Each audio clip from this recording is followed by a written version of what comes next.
नमस्कार, मैं ट्विंकल आप सभी के सामने एक बार फिर से उपस्थित हूँ नई नई खबरों के साथ न्यूज़ मोमेंट की तरफ से। स्वागत करती हूँ आपका न्यूज़ मोमेंट हिंदी में। तो बढ़ते हैं खबरों की तरफ।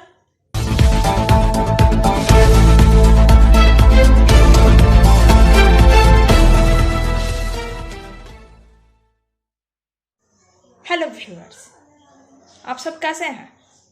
आई होप कि आप सभी अच्छे होंगे।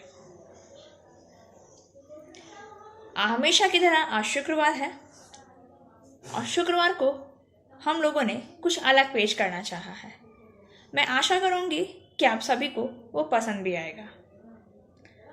खबरें शुरू करने से पहले मेरा आप सभी से एक अनुरोध है कि आप अपने सुझाव, अपने विचार हमारे साथ साझा कर सकते हैं और हमसे संपर्क कर सकते हैं इस नंबर पर जो आपकी स्क्रीन पर दिखाए जा रहे हैं, ताकि हम आपके विचारों, आपके अनुभवों को लोगों तक पहुंचा सके और उन्हें सच से अवगत करा सके। तो शुरू करते हैं शुक्रवार की कुछ खास खबरें। मगर उससे पहले आज कार्तिक पूर्णिमा और गुरु नानक जयंती है। मेरे सभी सिख भाइयों को गुरु नानक पर्व की हार्दिक शुभकामनाएं और कार्तिक पूर्णिमा की भी ढेरों शुभकामनाएं। बने रहिए हमारे साथ। मिलते हैं छोटे से ब्रेक के। PSJ TVS Asansol, mobile number 8695607709, toll free number 1800123399999। India's first scooter, play smart play pick. आखिरकार हाथी, जंगली हाथी का झुंड जंगल से बाहर क्यों आता है? इसका जवाब आखिर किसके पास है? कौन देगी इसका जवाब?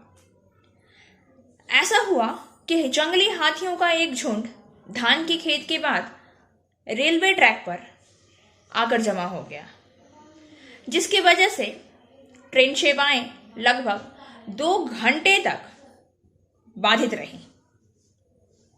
कौन है इसका जिम्मेदार? दिल्ली कोलकाता जाने वाली रेलवे लाइन पर करीब 2 घंटे तक ट्रेन का चालान बंद हो गया। कुछ दिन पहले हाथियों का एक दल बांकुड़ा से दामोदर नदी पार कर पूर्वी बर्धमान के घोलसी होते हुए औशग्राम में दाखिल हुआ।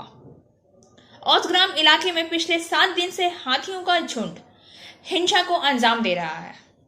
हाथियों को वापस बांकुड़ा के जंगल में भेजने के लिए वन अधिकारियों को काफी मशक्कत करनी पड़ी।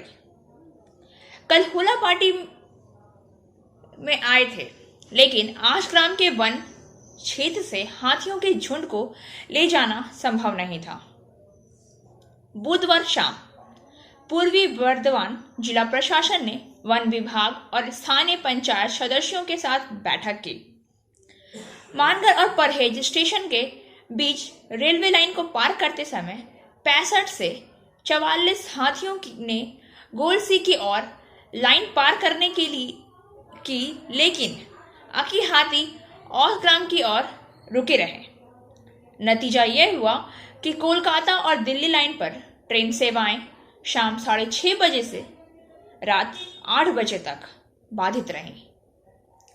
कई यात्री ट्रेनें परहेज, मानकर और खाना जंक्शन पर रुकी। बाद में रात 8 बजे कई ट्रेन अपने गंतव्य के लिए रवाना हुई। वन विभाग से प्राप्त ताजा जानकारी के अनुसार वे हाथी झुंड के आज बांकुड़ा के लिए रवाना होने की पहले से तैयारी कर रहे थे।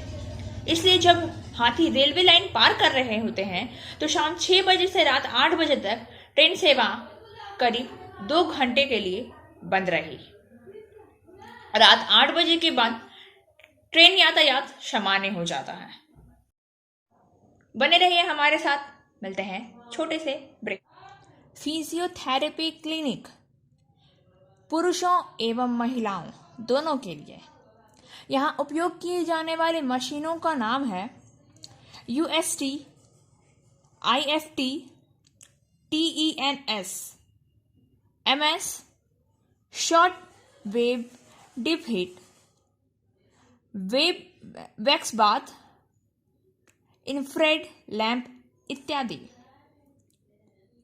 श्रीपल्ली, GK Roy Sarani, Rupam building, Asansol, Upendranath high school के पास।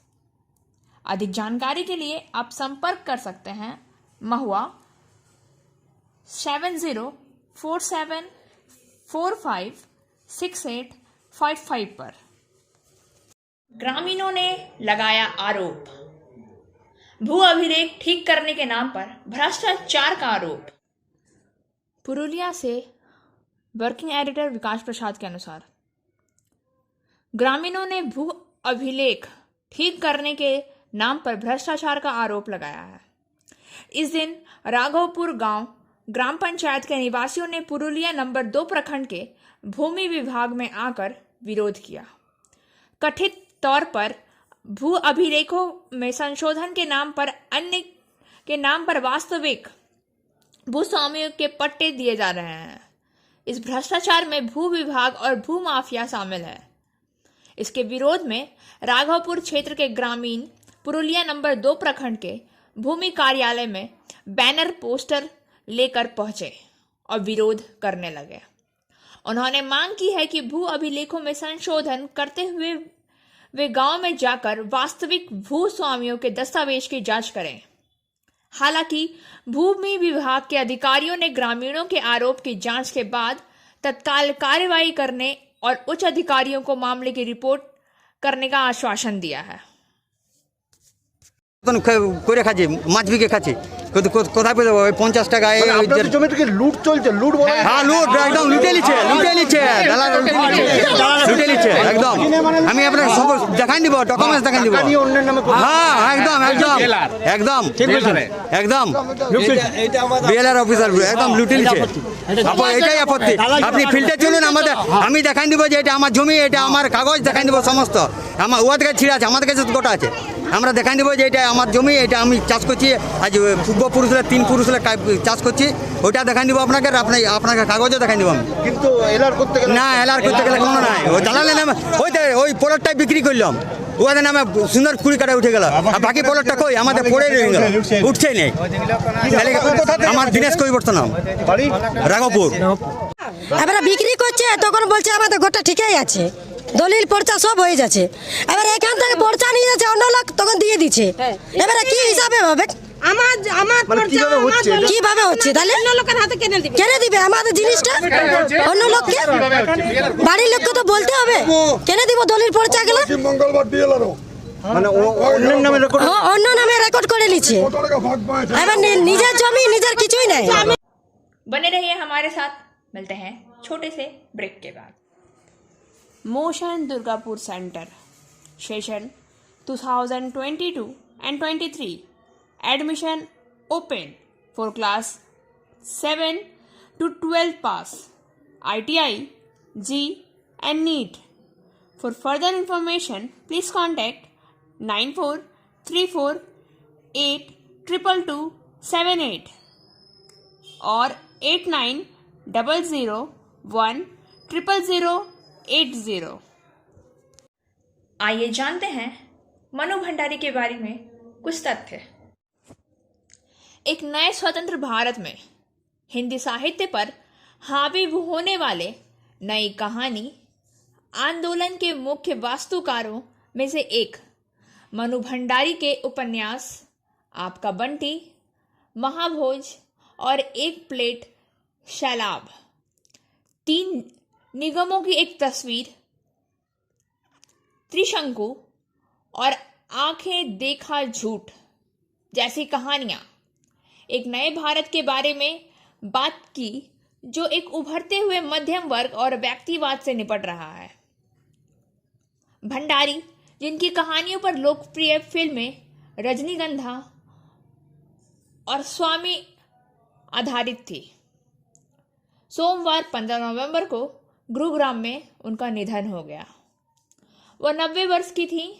उनके परिवार में उनकी बेटी रचना यादव है। 1931 में मध्य प्रदेश में जन्मी भंडारी अजमेर के एक साहित्य घराने में पले बड़े। उनके पिता सुख संपत रॉय एक स्वतंत्रता सेनानी थे, जिन्होंने पहले अंग्रेजी में से हिंदी और हिंदी से मराठी शब्दकोशों में से एक को एक साथ रखा।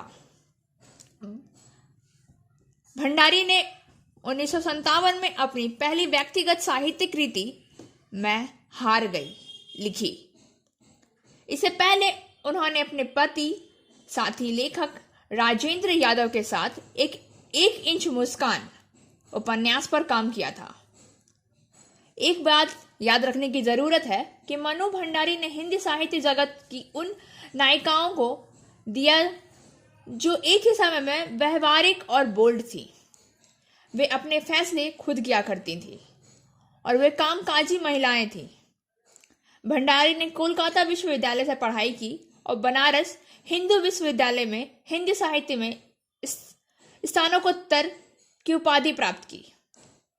उन्होंने कोलकाता के बालीगंज शिक्षा सदन में एक हिंदी शिक्षक के रूप में अपना करियर शुरू किया और बाद में 1991 तक मिरांडा हाउस दिल्ली विश्वविद्यालय में हिंदी साहित्य पढ़ाया।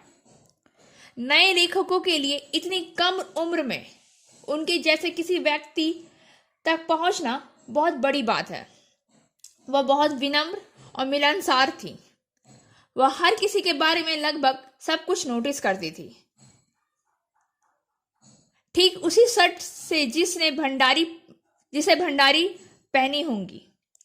उनकी शादी संपादक राजेंद्र यादव से हुई थी, जो खुद एक साहित्यकार थे, लेकिन अपने आप में सबसे अलग।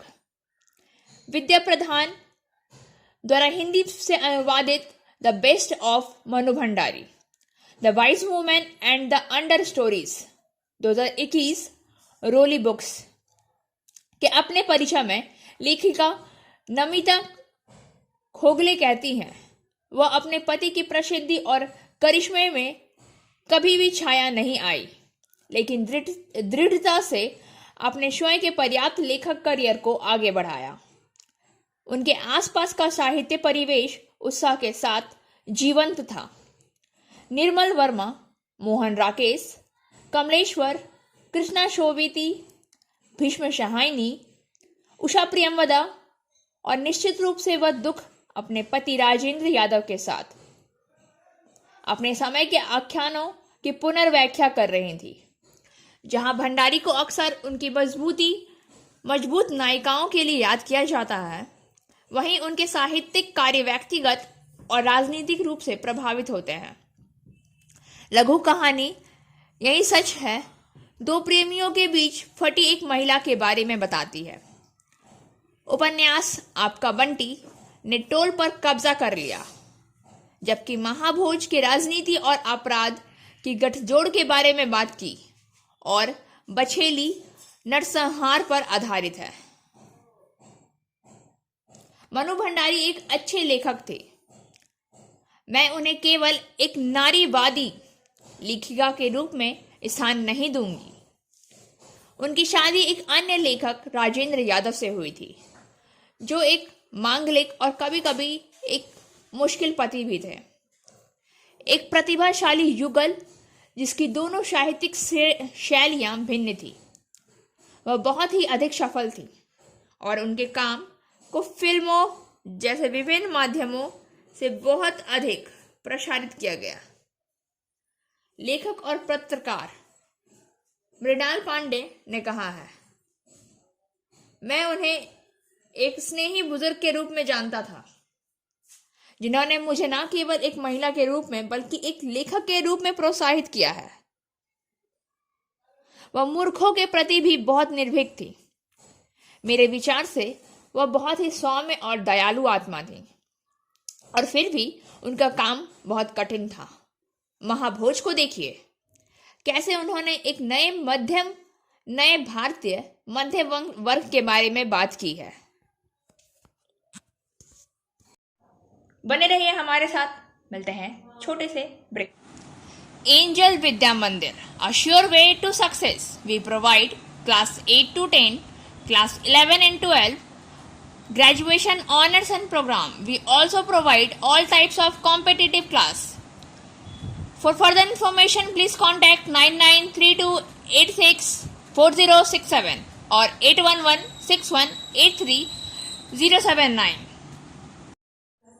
गर्मियां खत्म हो चुकी हैं, सर्दियों का आगमन शुरू हो चुका है और सर्दियों में हमें अपनी त्वचा की कुछ खास देखभाल की जरूरत होती है। आइए जानते हैं उस कुछ खास देखभाल के बारे में। शीतकालीन त्वचा देखभाल और ग्रीष्मकालीन त्वचा देखभाल के नियम अलग अलग होते हैं। गर्मी के दिनों के लिए काम करने वाले उत्पाद निश्चित रूप से सर्दियों में काम नहीं करते हैं और आप अपने उत्पादों को उपयोग कैसे करें यह बहुत ही अलग है। ठंड के मौसम के लिए आपको अपने सौंदर्य आहार में पेश करने के लिए आवश्यक शीर्ष श्वेप यहाँ दिए गए हैं। गुनगुने पानी का इस्तेमाल करें। जब तापमान गिरता है तो गर्म स्नान करना बहुत लाभदायक होगा। हालांकि अगर आप अपनी त्वचा की परवाह करते हैं तो आपको इससे बचना चाहिए। इसके बजाय अपने चेहरे को गुनगुने पानी से धो लें। गर्म पानी से नहाने से आपकी त्वचा जल्दी सूख जाती है और अगर आप इसे तुरंत मॉइस्चराइज नहीं करते हैं तो आपकी त्वचा में दरारें और सर्दियों में एक्जिमा जमा हो सकता है। हाइड्रेट रखें। सर्दियों में चाहे अंदर हो या बाहर, हवा शुष्क ही होती है। नतीजतन पानी आपके शरीर से जल्दी वाष्पित हो जाता है, इसलिए आपको अपनी त्वचा को हाइड्रेट रखना चाहिए। आप ह्यूमिडिफायर लगाकर भी अपने घर में नमी को नियंत्रित कर सकते हैं। यह निसंदेह आपकी त्वचा को खुश रखेगा। त्वचा देखभाल उत्पादों को सावधानी से चुनें। गर्मियों में आपकी त्वचा क्या खुश करती है या सर्दियों में इससे उदास कर सकता है। नतीजा, आपको अपने त्वचा देखभाल उत्पादों को तदनुसार संयोजित करना चाहिए। कोमल त्वचा देखभाल उत्पादों का उपयोग स्वस्थ चमकती सर्दियों की त्वचा की कुंजी है। अपनी त्वचा की प्रकृति नमी को कम करने से बचाने के लिए ऐसे क्लींजर का उपयोग करें जिसमें मॉइस्चराइजर हो। यदि आपके मुहासे या ब्रेकआउट है तो अपनी त्वचा की नमी अवरोध को ठीक करने में मदद करने के लिए सेरामाइड, हाइलोक्लोरिन एसिड, हाइड्रेशन सीरम और ग्लिसरीन युक्त उत्पादों का उपयोग करें। नियमित रूप से एक्सफोलिएट करने से बचें। त्वचा को एक्सफोलिएट करने से मृत कोशिकाओं को हटाने में मदद मिलती है।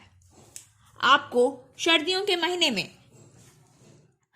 के दौरान सावधानी बरतनी चाहिए क्योंकि शुष्क और ठंडे मौसम के कारण आपकी त्वचा की बाधा पहले से ही समझौता कर चुकी है। सप्ताह में एक बार अपनी त्वचा को एक्सफोलिएट करना पर्याप्त है।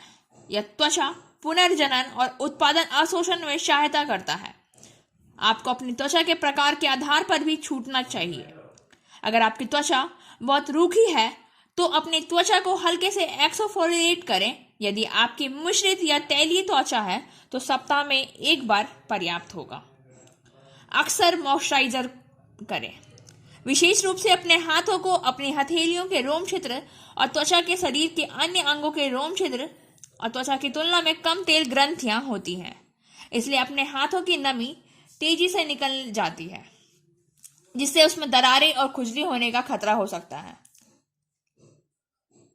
घर से निकलने से पहले एक मॉइस्चराइजर का पालन करें। अपने पैरों की देखभाल करें।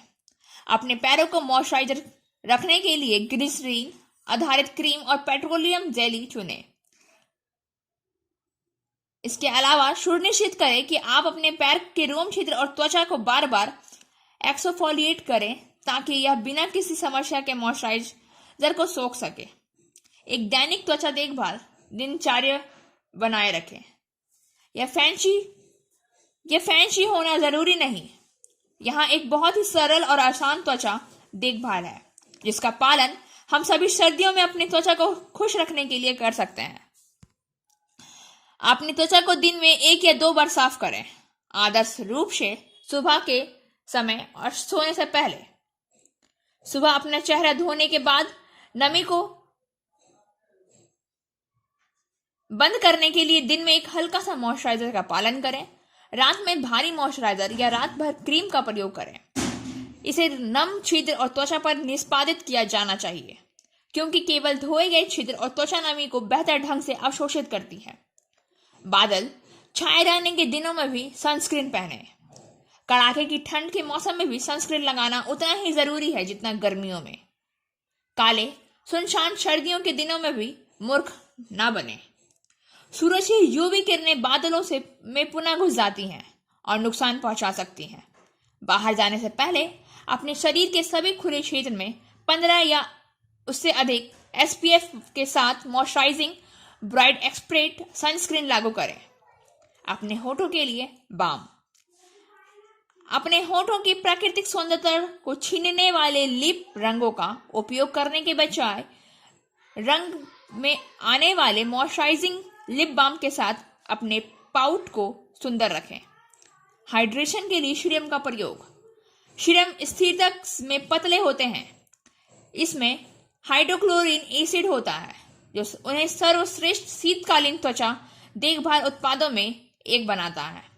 यह आसानी से हार नहीं मानता और गहरी और लंबे समय तक चलने वाली हाइड्रेशन प्रदान करने के लिए आपकी त्वचा की सतह पर पालन करता है। यह एंटी एजिंग भी है और इसे मॉइस्चराइजर से पहले लगाना चाहिए। बने रहिए हमारे साथ, मिलते हैं छोटे से ब्रेक के बाद। Coaching for medical NEET and entrance exam by DK Lal sir. For further information, please contact 9832829475. राज्य में खुशी की खबर। द्वारे राशन, द्वारे सरकार द्वारे राशन का कर रही है शुरुआत। मुख्यमंत्री ममता बनर्जी ने मंगलवार को द्वारे राशन योजना की शुरुआत की है। इस मौके पर उन्होंने राशन डीलरों के लिए एक बड़ी रियासतों की घोषणा की है। मुख्यमंत्री ने कहा है कि द्वारे राशन योजना का लाभ राज्य के 10 करोड़ लोगों को मिलेगा। राशन डीलर अब मोहल्ले में जाकर लोगों को राशन देंगे। लोगों को राशन की दुकान में आना नहीं पड़ेगा। द्वारे सरकार की इस तरह के द्वारे राशन देश में राज्य का गर्व बढ़ाएंगी। यह योजना देश के लिए मॉडल योजना होगी। इसके साथ ही इस योजना के तहत 42,000 लोगों को रोजगार मिलेगा। द्वारे राशन डीलरों के लिए 3 बड़ी घोषणाएं। ममता बनर्जी ने इस योजना की रूपरेखा बताते हुए कहा है कि द्वारे राशन का हर एक वैन 500 मीटर के दायरे को कवर करेगा जो उस इलाके के घरों में राशन देगा। वैन आने की जानकारी डीलरों को इलाके के लोगों में पहले ही बतानी होगी। इसके अलावा दुकानों में कर्मचारियों की कमी को लेकर ममता बनर्जी ने सुझाव निकाला है कि अब हर डीलर 2 कर्मचारी नियुक्त करेंगे जिसका वेतन 10,000 रुपए होगा। वेतन का 50% डीलर देंगे जबकि 50% हिस्सा राज्य सरकार देगी।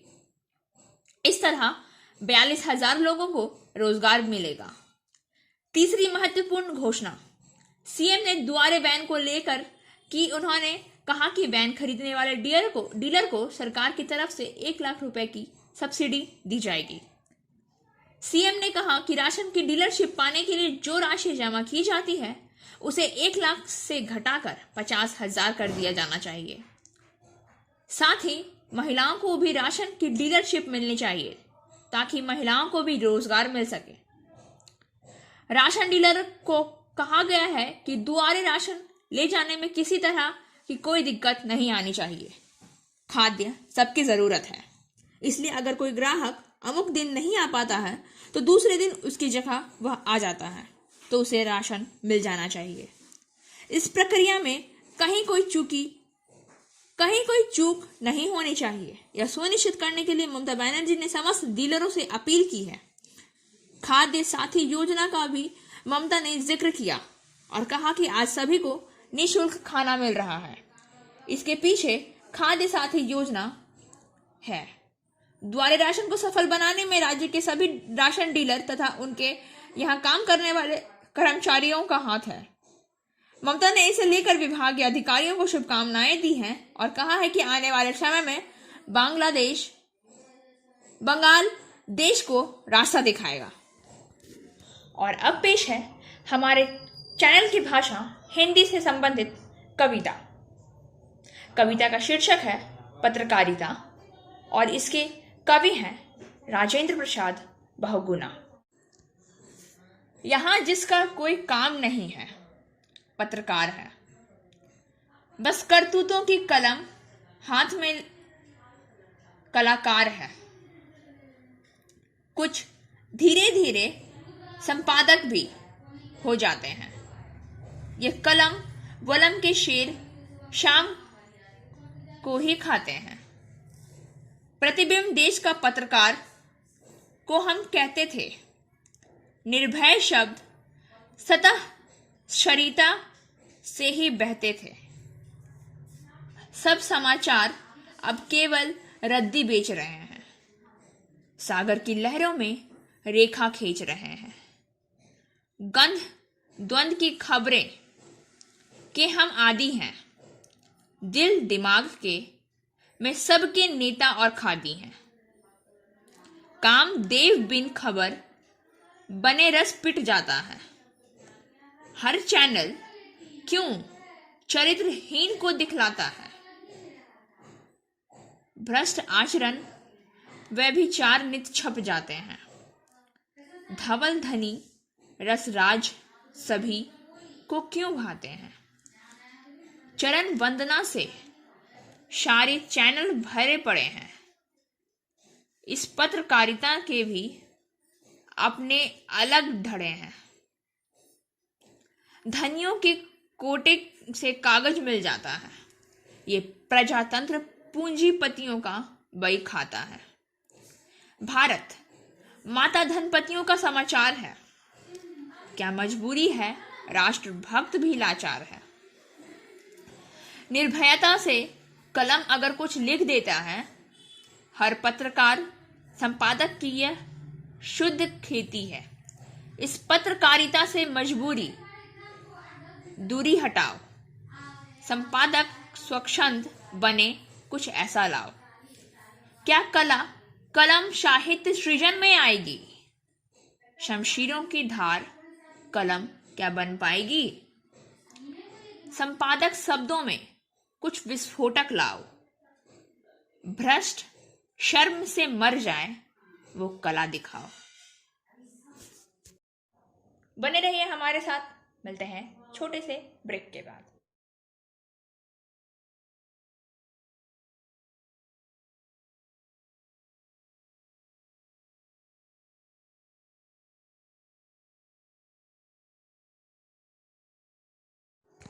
और अब बारी आज के SMS ऑफ द मोमेंट की। Whenever this world makes you feel lonely and tired, my arms will open to comfort you, love you and make you feel safe. जब भी यह दुनिया अकेला और थकान महसूस करती है तो मेरी बाहें आपको आराम देने के लिए खुलती हैं। आपसे प्यार करती है और आपको सुरक्षित महसूस कराती है। खबरों का सिलसिला यहीं समाप्त होता है। शुक्रवार की कुछ खास खबरें अब यहीं समाप्त होती हैं। हमारे वीडियो को लाइक करें, चैनल को सब्सक्राइब करें और आगे की आधी सूचना के लिए घंटी वाले आइकन को पुश करना ना भूलें।